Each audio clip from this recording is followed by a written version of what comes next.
বলো জয় জয় রাধা গোবিন্দ প্রেমানন্দে মহাবিশ্বরী প্রীতি ভক্ত মুখে হরি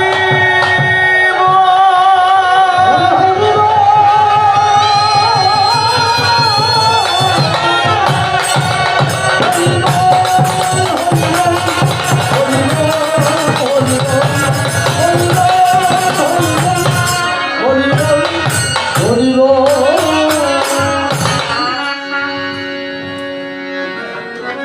ওরে মনের দুঃখ মনে রইল রে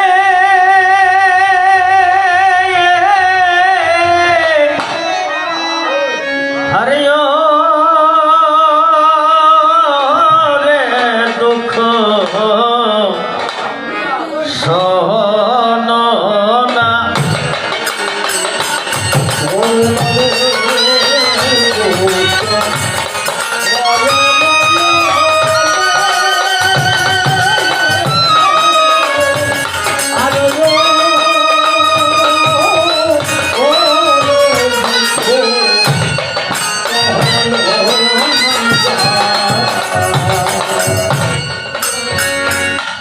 মনের দুঃখ মনে রইল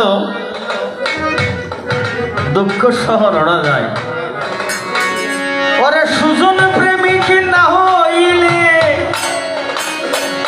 সুজন প্রেমিক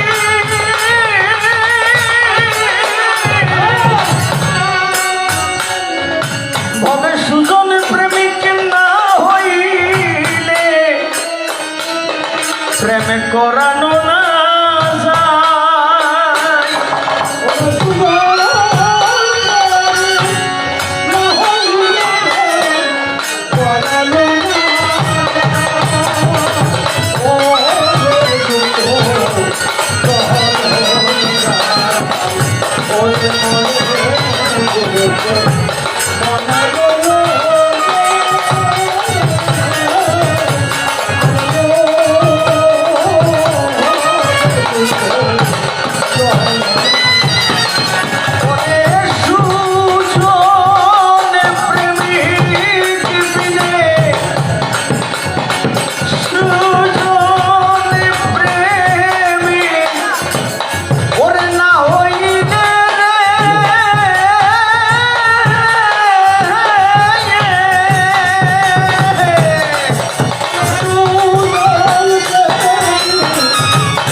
তোমার ভাবের ঘরে ওরে হইল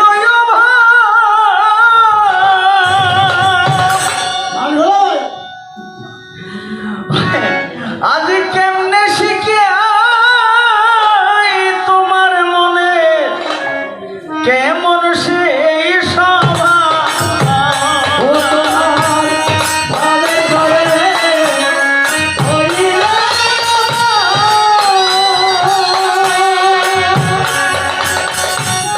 Oh,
সুন্দর স্থানে কহে তারকা কামিনী অশোক বনেতে যেন কোকিলের ধ্বনি শুনো শুনো লক্ষ্মীর রসের নাগর বাক্য নই বলি আমি অবধান কর এই কুমারী নারী লোকে নাই জানে আজি তার দোষ কিছু না লইবা মনে নারীর সঙ্গে দোষ দিলে দিলে হয় সুজন পুরুষ সেই যেন সঙ্গ লয়ে প্রমত্ত ভ্রমর তুমি রসে বিচক্ষণ কমল কলিকা হেন বিপুলা যৌবন ভ্রমর কলিকা পুষবে না পায় অভিনীতি ইয়া করিবে মন ভ্রমর জানতি উদয় বেকুল তুমি হয় মধুকর এলিয়া দুনিয়া করে হতে রূপ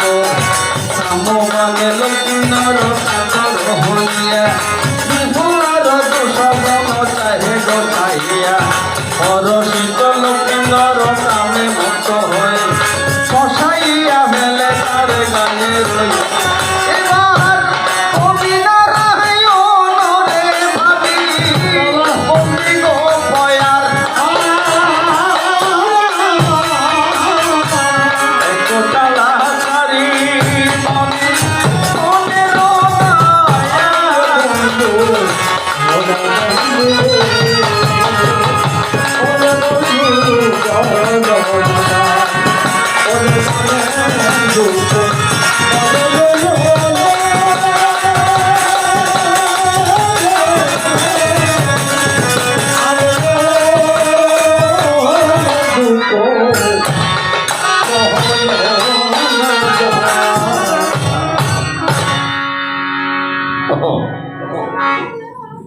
শুধু সজ্জনের সমাবেশ এতক্ষণ পর্যন্ত আমার মা কালী যেভাবে যেভাবে করিয়া গেলেন গান আমি জানি না তো কি দিব তার গানের প্রতিদান তবে যাক আমি যাবার কালে যেভাবে যেভাবে তার কাছে রেখেছিলাম কথা সেইভাবে সেইভাবে যথাযথ আসলেন উত্তর একেবারে যত আসলে তো তুমি যা দিয়েছ তুমি আমায় যা দিয়েছ তুমি আমায় কি দেবতা প্রতিদান মনে মজালে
খালি একটা গান গিলে গজে হয়তো মাথো গিল আর এগুলো হইতো এখন আসলে তো এটা হচ্ছে আমাদের এটা সনাতনী আলাপ আলোচনার একটা মাধ্যম। সুতরাং এখানে বেশি কোনো গান করার সুযোগ নাই, শুধুমাত্র হয়তো গানন গনে একটা গানন গনে সে বেগে হাইল হয়ে গিয়ে গই তার গান খারাপ গান শুনতে শুনতে খানি বড় হয়ে গিয়ে গই শুন বড় হয়ে গিয়ে গই তো একখান হতা মনত ফরত সেবে আর হিন্দি ও সত্যি নেওয়া ঘর কাজ শুনিয়ে যাও প্রত্যেকদিন ফত্তিরে আর সরো জ্বালাইতে যাই এরিদের মামারা হত মামা হদ আর ঘর কান ফত্তিন সুরি হত মামা কি হসদা কি তোর গো সুরিয় ও হদ বেড়া বুকুত বলতে আইলে হদিন গো সুরিয়ে দিত বুকুত বলতে আইলে হদিন গর সুরিয়ে তো তে কেন করতাম হতো বুকুর মধ্যে বল রাখি সবাই নেই ইতে যাম মামা বেশি ভালো হতা হই ইতে আইবের সময় ঈশ্বরের নাম লই সনম বরি ফুটবল লই মামা হইয়ে যে বুকুত বলতে আইলি ই বলে এরে তাড়াতাড়ি আইয়ে গো বাড়ি তাই রে এখন রাতিয়ে গুমজার তো গুমজাইতে বলে সাইডে দিব রে কি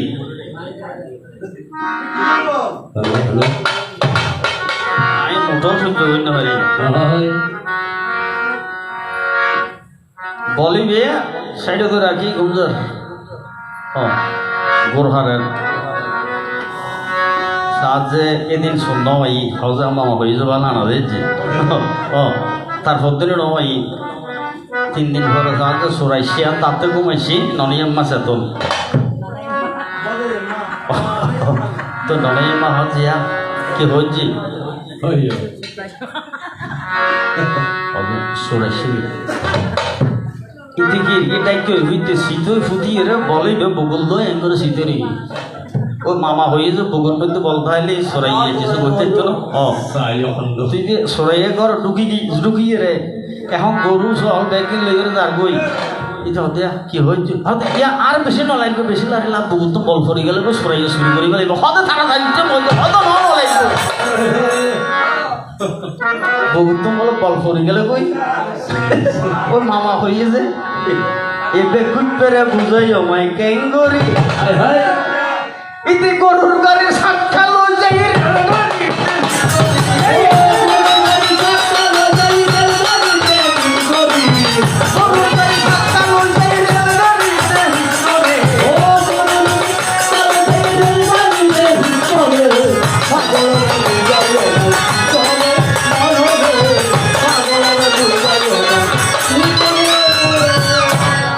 বেশি নগাইম গান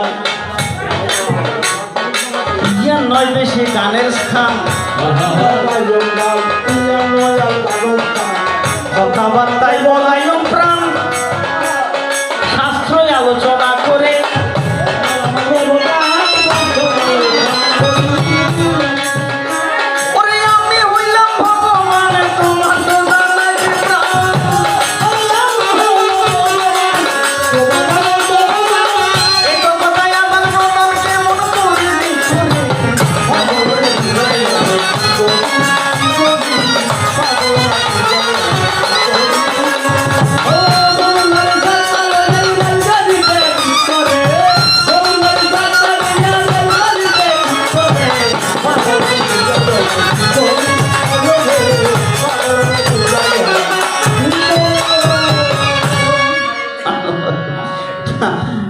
এনে এখানে গল্প তো গুম হয়ে গেল হঠাৎ বেশি ন গুম হয়ে গেলাই এবার যাক মা খালি কি ধরনের একটা মানে শ্রেষ্ঠত্ব দেখে আছে কি মারমা সেটা ত্রেতা যুগে নাকি সীতারানীকে উদ্ধার করার জন্য মা কালীর পূজা করিলাম এ হতালা হয়েছি এ গাধারে বুঝাই মাই কেন করে যদি এদিন যদি খালি বুঝাই নাই নগরতাম অনরা কোনোদিন খালি চেহারা দানো দেখতেন এর আগে খালি চেহারা অনেকে ন দেখে তুমি কোথায় ছিলা তুমি ছিলা তোমাকে এই জগতে কেউ দেখে নাই আমি তারপরে তোমার পূজা করেছিলাম, তাই যুগে তোমার পূজা করেছিলাম কি জন্য? আমি যে এই ধরাধামে এসেছি, আমার যখন স্বরূপ থাকবে, তোমারও স্বরূপ থাকলে এই জগতের মানুষেরা তোমার স্বরূপ দেখিয়া তোমার মূর্তি বানাইয়া আজকে যেমন পূজা করে প্রতি মন্দিরে মন্দিরে। ওরে গাদা খালি কি বলতে? গাদা খালি এটা হলো দ্বাদশ খালির মধ্যে গাদা খালি নাই। কি বলছে গাদা খালি? সেইটা কিরকম? যদি আমি সেদিন তোমার মূর্তি বানিয়ে যদি পূজা না করতাম, ওরে জগৎ জোড়া কেমনে পূজা করি তো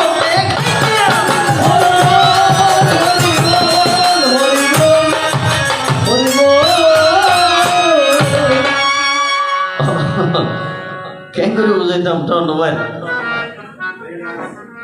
তবে মানে তারপরেও আমি তোমাকে প্রথম আসর থেকে মা বলে সম্বোধন করিলাম, কারণ আমি স্বধর্ম নিধন শ্রেয় পরধর্ম ভয়াবহ। আমি নিজের ধর্ম নিধন করে তোমার ধর্মকে আমি এই জগতে প্রচার করেছি। ববে এই ধরতি কই গহনাতে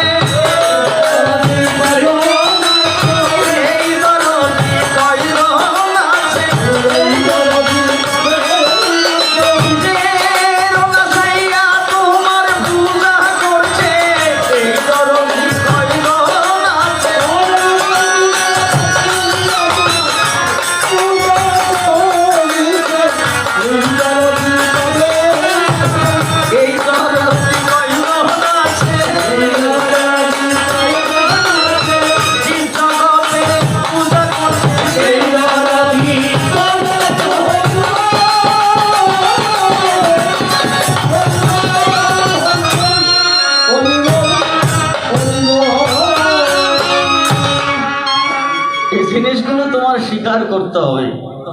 কারণ তুমি যদি জগতে ঘরে ঘরে এসে যদি বলতে আমি মা কালী, আমাকে একটু পূজা দিবানি দাও, সম্ভব না। কারণ তোমাকে দেখতে যে ভয়, ওর বাবা পূজা নয়। আপনারা দেখেন এই মা কালীকে দেখতে যে ভয়ঙ্কর, দেখছেন হাতের মধ্যে বাজে যুদ্ধ অস্ত্র না, তাহলে তোমাকে দেখতে যেখানে ভয়ঙ্করী, এবার তোমাকে যাবে এই জগতে বলো পূজা করি।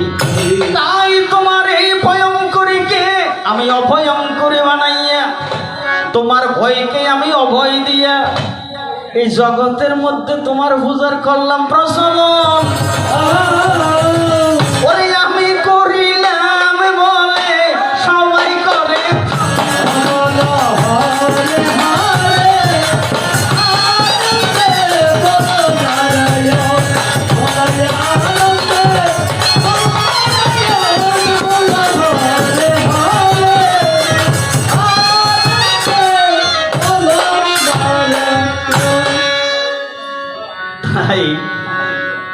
ওরে মা হওয়া কি মুখের কথা,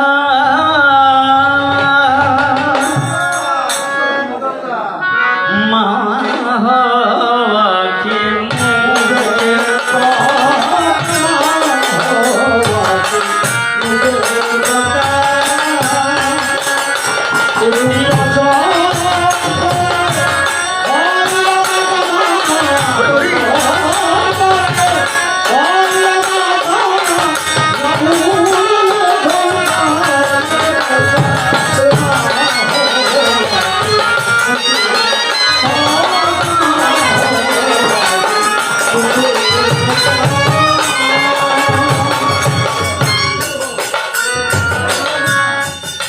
নয়।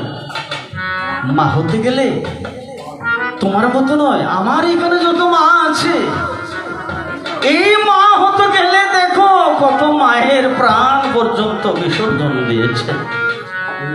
যেদিন মা হয়, যেদিন মা হয় সেদিন মাকে দুনিয়ায় বেঁচে থাকবে কেউ বলতে পারেনি। মেডিকেলে যখন নেওয়া হয় মাকে, ডাক্তার যখন বলে আপনাকে সিজার করা হবে, মা বলে যে বাবা রে, সিজার করে প্রয়োজন আমার জীবন চলে যাক, আমার সন্তানের জীবন যেন রক্ষা হয়। তা মা হচ্ছে এমন, নিজের জীবনের লোভ লালসা না করে যিনি সন্তানের জীবন বাঁচাতে চায়, তাই মা সেরকম হতে হবে। তবে যাক, আমি এবার ধীরে ধীরে তোমার প্রশ্নের দিকে যাই। বলে যে প্রভুরে, তুমি তো যজ্ঞেশ্বর, কি কারণে তুমি যজ্ঞ করি না এই সংসারে? কি কারণে তুমি যজ্ঞ করি না এই সংসারে? কি কারণে যজ্ঞ তুমি করি না এই সংসারে? কি কারণে যজ্ঞ করি না এই সংসারে? সেই না যজ্ঞে অঙ্গের মাংস দিলা যে কি করে?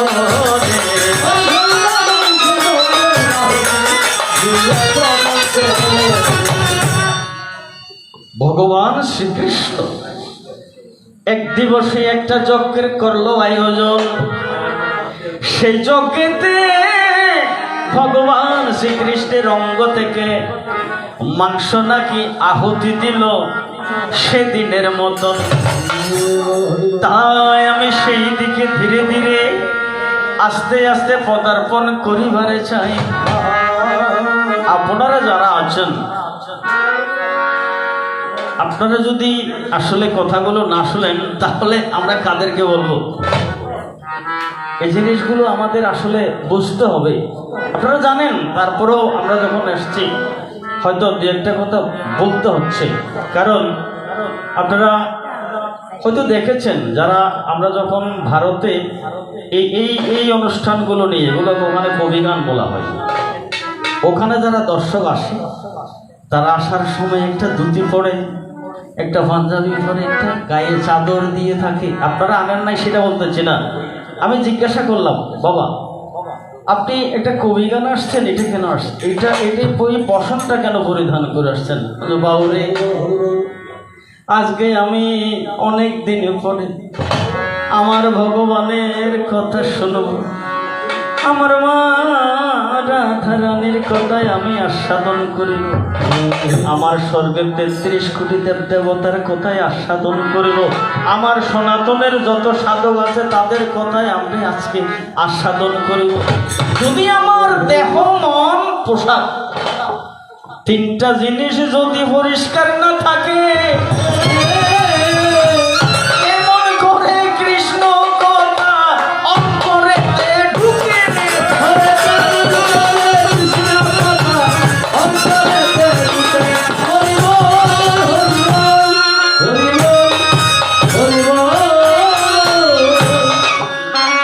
তাই এখানে অবশ্যই অবশ্যই একটা ভক্তি, ধর্ম হচ্ছে একটা ভক্তির বিষয়। ধর্ম নাইলে আমাদের কয়েকজন সাধক পুরুষ ছাড়া আমরা এই সাধারণ মানুষেরা চর্মচক্ষু দিয়ে কাউকে দেখা সম্ভব নয়। কলিযুগের মধ্যে শুধুমাত্র সাক্ষাৎ দেখেছে কে? আমার রামকৃষ্ণ পরমহংসদেব। মাকে প্রসাদে খাওয়াইছে, মাকে সাক্ষাৎ তার দর্শন হয়েছে। তাহলে এই কলিযুগে এগুলো হচ্ছে জ্যান্ত প্রমাণ, এগুলো আমাদের বিশ্বাস রাখতে হবে। তাই সেজন্য এই আলোচনাগুলো কম বেশ আমাদের শোনার প্রয়োজন রয়। শুধু আপনারা নয়, যেমন এখানে আপনারা বসে আছেন, আপনাদের ছেলে মেয়েরা নাই, আমি বলবো এই অনুষ্ঠান তো আর প্রতিদিন হয় না বাবা, মাঝে মধ্যে হয়। আপনারা আসার সময় আপনাদের ছেলে মেয়ে নাতি নাতেন যারা আছে তাদেরকে নিয়ে আসবেন, এগুলো শোনার প্রয়োজন আছে। এখন তো মিডিয়ার জগৎ, মোবাইল দিয়ে, শুধুমাত্র মোবাইল নিয়ে সবকিছু শেষ করে দিচ্ছে। তাই সেজন্যই আমি বিনয়ের সাথে আমি অনুরোধ করিয়া যাই, আপনি যেই পথ অবলম্বন করবেন, আপনার প্রজন্মরা যেন সে পথ অবলম্বন করে, সে দৃষ্টি তাদেরকে দেখাবেন। তবে যাক, এবার আর বেশি কিছু বলতে নাই চাই। আমি কি কারণে যজ্ঞেশ্বর হয়ে যজ্ঞ করিলাম, সেই যজ্ঞের মধ্যে ভগবান শ্রীকৃষ্ণের অঙ্গ মাংস গলতে দিলাম। আপনারা অবশ্যই জানেন স্বয়ং ভগবানের একটা বাহন ছিল। বাহন কি? গরুর পাখি। একটা গরুর পাখি ভগবানের বাহন ছিল। আহা, গরুর পাখির মনে বড় ব্যথা গইয়াছিল। কেন? গরুর পাখি একদিকে গরুর চিহ্ন আর একদিকে পাখির চিহ্ন, নিচের দিকে গরুর চিহ্ন, উপর দিকে পাখির চিহ্ন। গরুর পাখির মনের মধ্যে বড় ব্যথা জাগিল। রাত্র দিনে ভগবানের সাধনা করিল। বলছে প্রভু রে,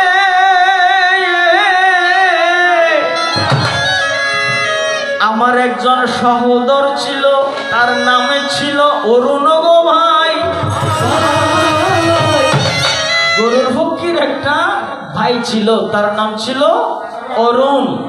বল যে অরুণ বর্তমানে সূর্যের সারথি হিসাবে আছে নাকি আকাশ সীমানায়।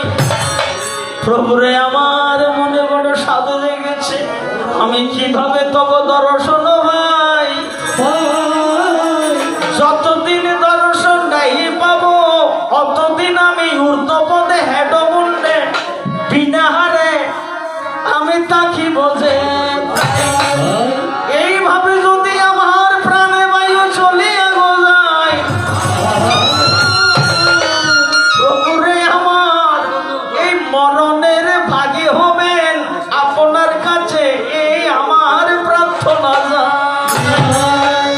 গুরুর পক্ষে এভাবে যখন সাধনা করিতে করিতে 18 বৎসর সাধনা করিল যায়, স্বয়ং ভগবান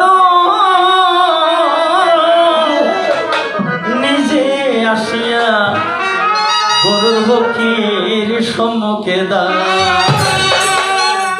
বলে যে, ভক্ত তোর মনের বাঞ্ছা কি বাবা বলতো? প্রভুরে, আমার একটা ভাই সূর্যের সারথি, আমার ইচ্ছা হচ্ছে আমি যেন আপনার পাদুর পদ্ম দর্শন করে থাকতে পারি, এই আমার আশা হয়েছে প্রভু। বলে যে ঠিক আছে, যদি তোর এই আশা হয় আমার একটা কাজ করতে হবে। কি? বলে তোর একটা যজ্ঞ করতে হবে। কি যজ্ঞ?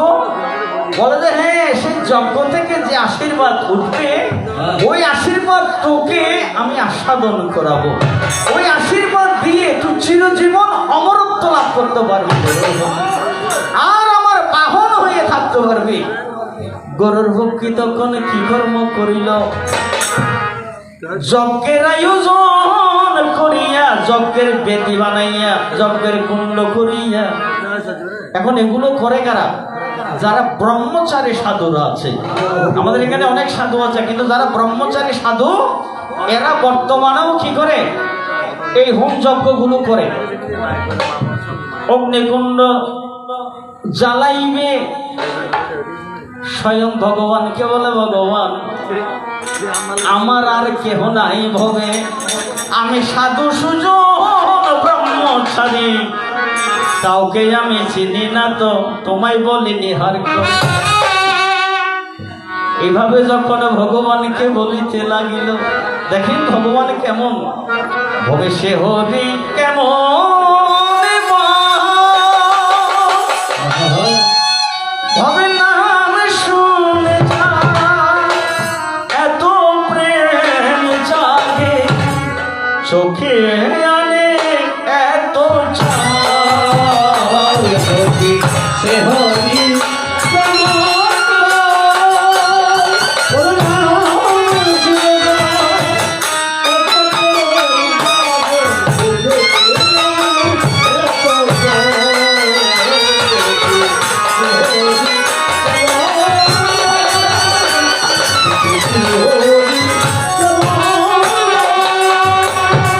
যে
যখন গরুর ভক্তি ভাবনায় পড়িল,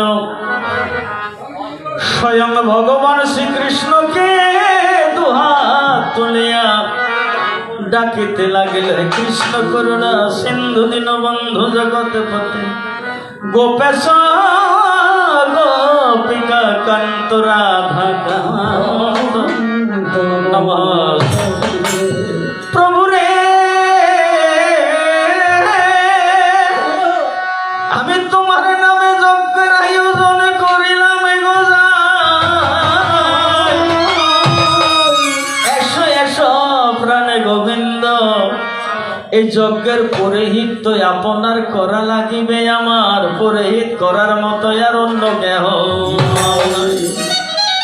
ধীরে ধীরে প্রাণ কৃষ্ণ আসিলেন চলিয়া, ধীরে ধীরে প্রাণ কৃষ্ণ আসিলেন চলিয়া, করুণ ভক্তির সামনে এসে দর্শন দিয়া,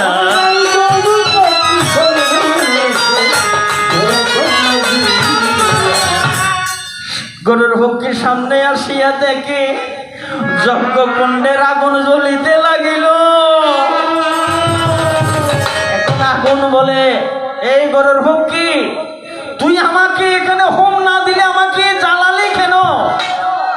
কারণ যজ্ঞের মধ্যে যখন অগ্নি জ্বলবে সেখানে হোম দিতে হবে।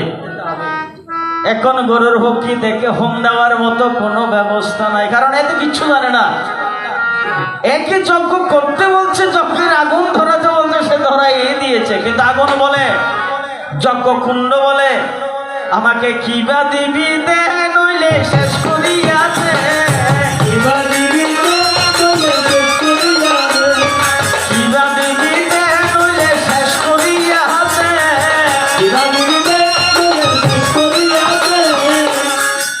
আমাকে যজ্ঞকুণ্ড বলে আমাকে কিবা দিবি, আগুন বলে আমাকে কিবা দিবি, খালি হাতে আমরা কবু ফেরত নাহি যাব, তাই গরুর ভক্তি ভগবান শ্রীকৃষ্ণের চরণেতে প্রার্থনা জানাই, প্রভুরে আমি কিছু জানি না, এখন যজ্ঞের আগুন আমার কাছে কিছু চাইছে, আমি কিবা দেব হোম। তখন ভগবান শ্রীকৃষ্ণ কি কর্ম করিল, ওরে গাইয়ের মাংস কাটি সেই দিন যজ্ঞের হোম দিল,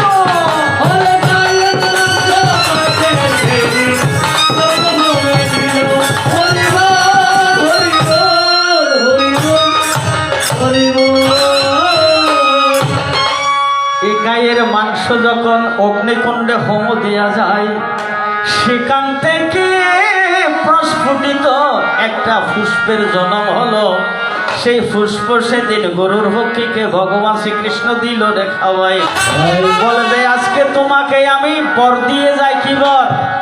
বলে যে স্বর্গধামে যে ইন্দ্র আছে, এটা স্বর্গের ইন্দ্র, এই জগতের মধ্যেই তোমাকে আমি ইন্দ্র সমমান আশীর্বাদ করিলাম গো যাই। অর্থাৎ গরুর ভক্তিকে এই জগতের ইন্দ্র বানিয়েছিলেন কে? ভগবান শ্রীকৃষ্ণ। এই জন্য সেই যজ্ঞকুণ্ডে আমি যজ্ঞেশ্বর হয়ে সেই যজ্ঞকুণ্ড আরম্ভ করিল। সেই যজ্ঞের মধ্যে ভগবান শ্রীকৃষ্ণের অঙ্গের মাংস কাটিয়া দিয়া যজ্ঞকুণ্ড সমাপন করিল। ওরে 2 দিনের আগে বিষা দিয়া এই দুনিয়ায় পাঠাইয়া, আখের কাষ্টমে বন্ধনা দয়াল কারে,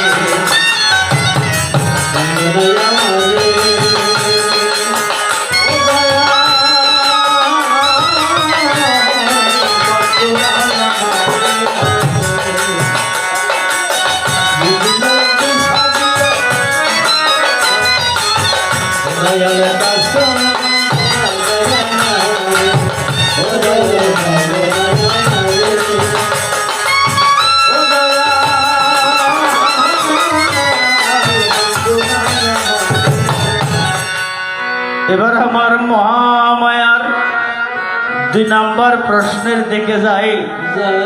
ইবে দুনিয়াদারি দেখব তো এই শেষ পর্যন্ত মনসাবতীর ভিতর একটু হই এটা তো কোনো খালি মেয়ের কোনো খালি নাই আছে না নাই নাই তৈলে বোঝাতে মাল ঘুরে গিয়ে গো বাংলার ফ্যাক্টরির সমাধানে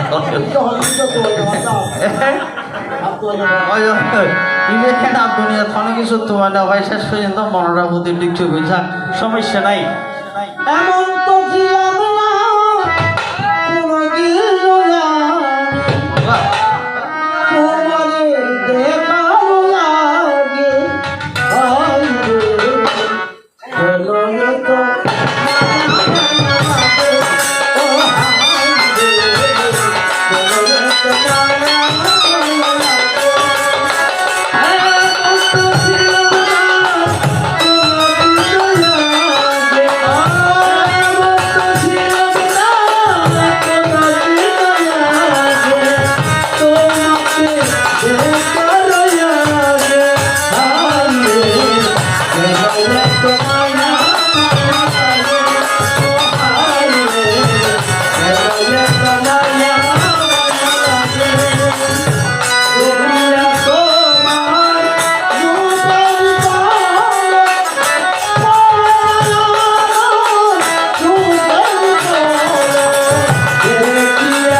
তোমারে দেখার লাগে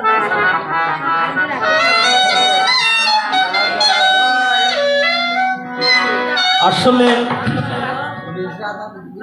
আমার মহাকালী তুমি নিরলে বসিয়া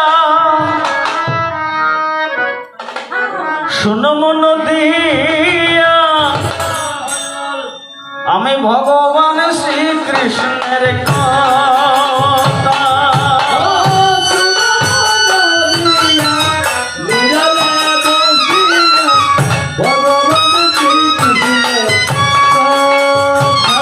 তোমাকে বুঝাবো বুঝাবো মনের মতো বুঝাবো বুঝাবো মনের মতো গরিব তোমারে আমি যত মনের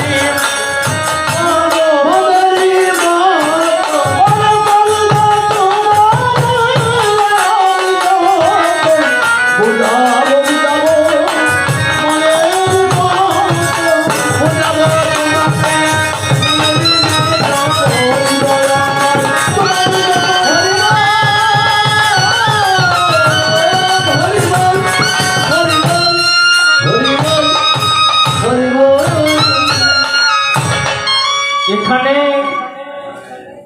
গোপীচন্দ্রনাথ তার নাম হচ্ছে গোপীচন্দ্রনাথ গোপীচন্দ্রনাথ নামে একজন মহান কবি ছিল এই কবি এমন একটা জিনিস আনিয়া দিল আমাদের সনাতনের প্রতি ঘরের মধ্যে সেই জিনিস গজে আছিল আসলে কিবা জিনিস আমার মহাকালের মনে জানতে বড় বাসনা জাগিল আমি ধীরে ধীরে সেই জিনিসের কথা তোমায় তুলিয়ে ধরব তোমার মনের আশা পূরণ হবে আমার অন্তরে জানা গজে হলো আপনারা জানেন এই গোপীচন্দ্রনাথ তার বয়স যখন 6 বছর হয়, তার বয়স যখন 6 বছর হয়, তখন হঠাৎ করে তার মা একদিন ঘুমের ঘোরে স্বপ্ন দেখতে পায়। স্বপ্নের মধ্যে কে দেখাচ্ছে, ভারতের বৃন্দাবন ধাম থেকে এক মহান সাধু, তিনি স্বপ্নযোগে এসে বলছে, মারে তোমরা আগামী 15 দিনের মধ্যে বৃন্দাবনে অবশ্যই যাইবা চলিয়া, তোমাদের 6 বৎসরের শিশুটাকে নিবে তোমরা সাথে দেখো। বলো যে তারপর, বলো যে এমন একটা সুখবর আছে যেটা বৃন্দাবন ধামে যাওয়ার পরে তার প্রমাণ আপনারা অবশ্য পাইবেন। তখন এই গোপীচন্দ্র নাথের মা বাবা দুজন পরামর্শ করিল। কিছুদিন পরে গোপীনাথকে সাথে লইয়া সেই বৃন্দাবনে ধামেতে যে বৃন্দাবনে ধামে গিয়া, আপনারা তো অবশ্যই জানেন বৃন্দাবন ধামে গেলে সেখানে কৃষ্ণ নাম কেউ নেয় না। আপনারা যারা হয়তো বৃন্দাবন ধামে যারা যাওয়ার সুযোগ হয়েছে তারা শুনেছেন, সেখানে শুধুমাত্র রাধারানীর নামটা নিতে পারবেন। কেন? ওই রাধারানী নামটা নিলেই ভগবানকে সেখানে পাওয়া যায়। সেখানে কিন্তু কৃষ্ণ নাম নিতে পারে না, রাধারানীর নাম নিতে পারে। পাশ দিয়ে রাস্তা দিয়ে কোনো গাড়ি গেলে এরা কি বলে, গাড়ির বেল জানা, রাধে রাধে রাধে রাধে বলে সবাই সাইড হয়ে যায়, গাড়ি চলে যায়। হ্যাঁ, ওই গোপীচন্দ্রনাথকে যখন তার মা বাবা বৃন্দাবনে নিয়ে যায়, দেখে প্যান্ডেলের মধ্যে নাম কীর্তন হচ্ছে। কার নাম? রাধে রাধে রাধে রাধে রাধে রাধে রাধে রাধে রাধে রাধে রাধে রাধের নাম বিনে আর অন্য নাম নাই রে। রাধে রাধে রাধে রাধে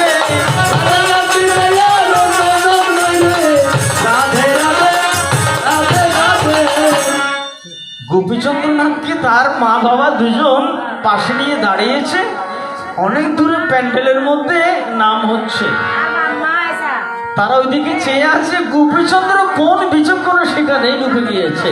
ওখানে তো অসংখ্য লোক, অসংখ্য ভক্ত। অনেকক্ষণ পরে গোপীচন্দ্রের মা বাবা দেখে গোপীচন্দ্র নাই। এত লোকে লোকারণ্য, ছোট্ট ছেলেকে এবার কোন জায়গাতে ভাই ওরে নয়ন জলে ও তার মায়ে কান্দে, নয়ন জলে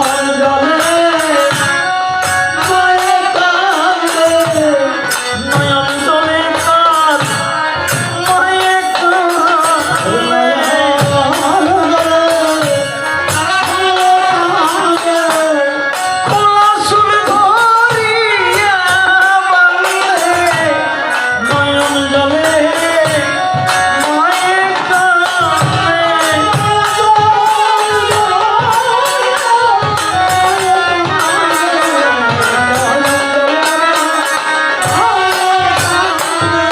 এভাবে আর্তনাদ করছে, কোথায় আমার গোপীচন্দ্র, কোথায় আমার গোপীচন্দ্র বলে যখন এভাবে আর্তনাদ করিতে লাগিল,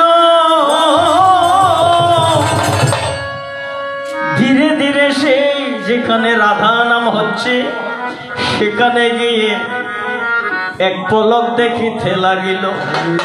দেখে গোপীচন্দ্র কি করলেন, চতুর্দিকে সবাই নাম করছে, মধ্যখানে রাধারানীকে রাখছে। গোপীচন্দ্র কি করলেন, শুধুমাত্র ও রাধারানীর পাশে গিয়ে দাঁড়াইয়া রইল। বৃন্দাবনবাসী চতুর্দিকে রাধা নামের মহোৎসব,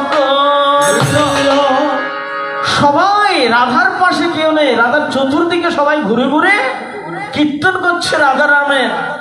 ওই গোপীনাথের মা বাবা দেখে রাধা রানীর চরণে পড়িয়া গোপীনাথ প্রণাম করিতে লাগিল। রাধা রানী সেইখানে গোপীনাথকে একটা জিনিস দিয়ে আশীর্বাদ করিল। কি জিনিস? সবাইকে নিয়ে একটা আম্রপল্লব বানিয়ে, কি জিনিস? আম্রপল্লব, অমৃত পল্লব। অনরা গড়ের মধ্যে আমার পল্লব নদেও সর্বপ্রথম এই গোপীনাথ আইনে যায়। এর আগে আছেন যে হাঁসর পল্লব, হাঁস দিয়ে বানাইতো। যাই হোক, এই গোপীনাথ রাধা রানীর চরণে যখন পড়ে রইল, রাধা রানী একটা আম্র গাছের আম্রপল্লব কিংবা অমৃত পল্লব ওই গোপীনাথের হস্তে গজে দিল। বলে যে, বাবা গোপীনাথ, এই পল্লব এইভাবে ধরে যতদিন লাগে তোর দেশে তুই যাইবি চলিয়া। এই থেকে আরো 3 মাস এই পল্লব জীবন্ত থাকিবে, এই পল্লব যাবে না মরি। বলে তারপর বলে যে, বাবারে যেদিন এই লক্ষ্মী দেবীর পূজা হইবে জগতে, সর্বপ্রথম তোর গৃহের মধ্যে লক্ষ্মীর আসনে তোর মায়ের হস্তে লক্ষ্মীর গটের মধ্যে সর্বপ্রথম আম্রপল্লব বসাইবি। সেদিন থেকেই আম্রপল্লব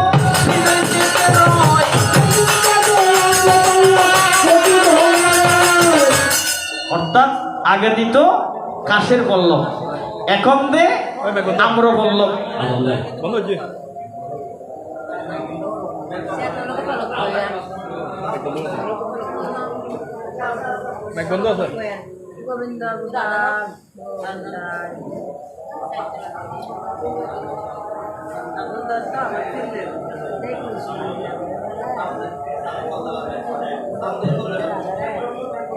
হ্যালো,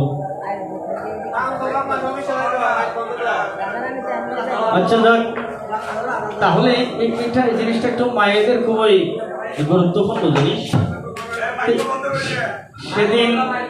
সেদিনেই আমরা বললাম ওই গোপীচন্দ্রনাথ আনিয়া 3 মাস পরে লক্ষ্মী পূজার দিন তার মায়ের হস্তে লক্ষ্মীর গঠের মধ্যে সর্বপ্রথমে আমরা বললাম উপরে গিয়ে দিল।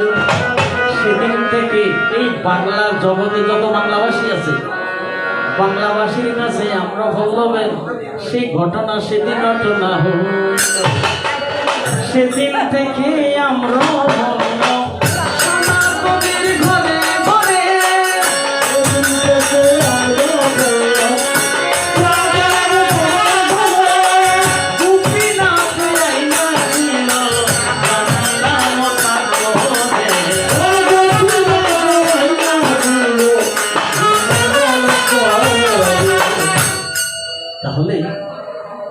এরকম একজন সন্তান যদি 14 পুরুষের মধ্যে একজন সন্তান যদি হয়, ওই 14 পুরুষকে সেই উদ্ধার করিবে।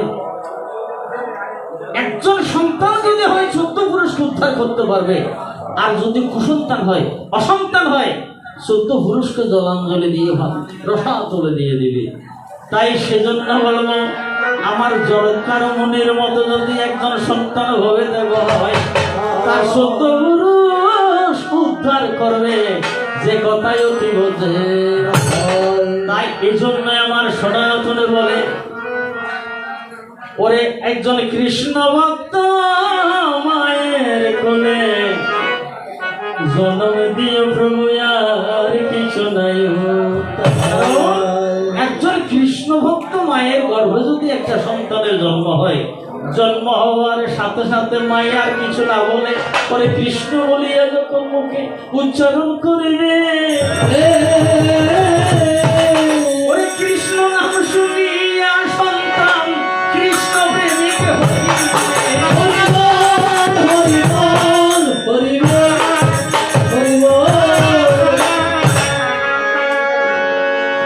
আসলে বলতে গেলে অনেক কথা,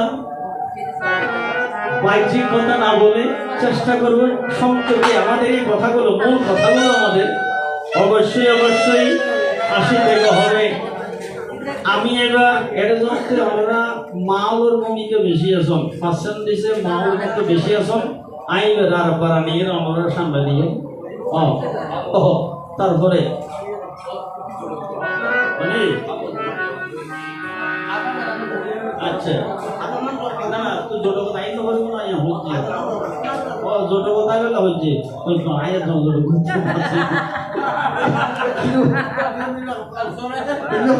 itu jadi itu sana betul jadi itu itu orang mulai jadi nabi ও তবে ওই এবার কথা হচ্ছে আমরা